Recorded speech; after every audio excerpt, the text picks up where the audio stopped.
Christophe Rameau, merci d'être là. Bonjour. Bonjour. Bon, comment vous voteriez sur le brunémétrie aujourd'hui quand je dis que l'État est irresponsable parce qu'on continue à embaucher dans le contexte... C'est vous qui êtes irresponsable, monsieur Brunet. Boom.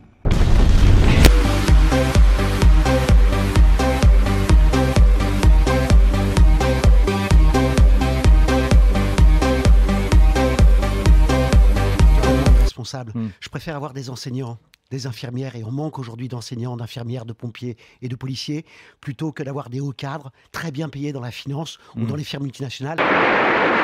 Plutôt que d'avoir des hauts cadres très bien payés dans la finance ou dans les firmes multinationales, parce que cela, ils ne dérangent jamais. Donc, aujourd'hui, il faut savoir qu'un fonctionnaire, c'est productif, monsieur Brunet.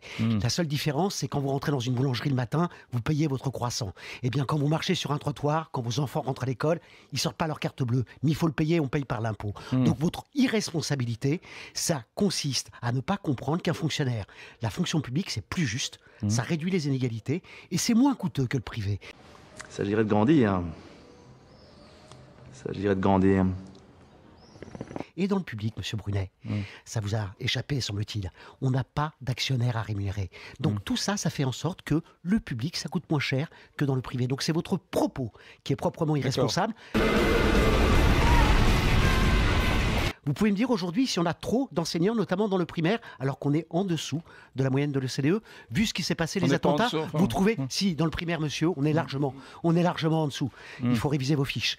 Vous trouvez qu'on a trop de policiers? Vous allez vous calmer, vous ne m'agressez pas, j'ai également des arguments à faire valoir. Vous donnez un ton à votre émission. Non, pas du tout. Eh bien, j'y réponds. Eh bien, vous n'écoutez pas mon émission, parce qu'elle est bonne enfant, et on débat. Bien sûr, ça se voit sur les fonctionnaires, sur les petits, sur les smicards, elle n'est pas bonne enfant. Elle est très bonne enfant avec la finance, monsieur.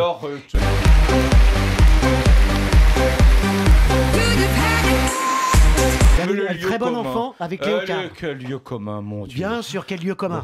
Vous tapez toujours contre les fonctionnaires, contre les petits, contre les smicards, contre les pauvres. C'est ceux qui sont sans arrêt dans le viseur de la sulfateuse dans votre émission, monsieur. Salaud de pauvre. Si vous voulez que je vous donne des brevets de pauvreté, non, mais... Non, c'est pas une question de brevets de pauvreté, avec les monsieur. lieux communs. Bon, revenons à des arguments. Revenons à des arguments. Très bien, je me tais. Regardez, les arguments. Les arguments, il y a des pays. Vos arguments sont faux, déjà. La part de l'emploi public, la part de l'emploi public, la part de l'emploi public. Laissez-moi parler. Mais non, vous me dites, la part de l'emploi public en France, dans l'emploi total, c'est 20%. Il faut savoir que le Royaume-Uni est au-dessus de nous. Il faut savoir que le Danemark est largement au-dessus de nous. Il y a un pays qui est en dessous de nous, c'est le Japon. Là, vous allez me sortir, ou on sort souvent, peut-être pas vous, l'argument de la dette publique. Il faut savoir qu'au Japon, la part de l'emploi public, c'est aux alentours de 10%. Nous, on est à 20%.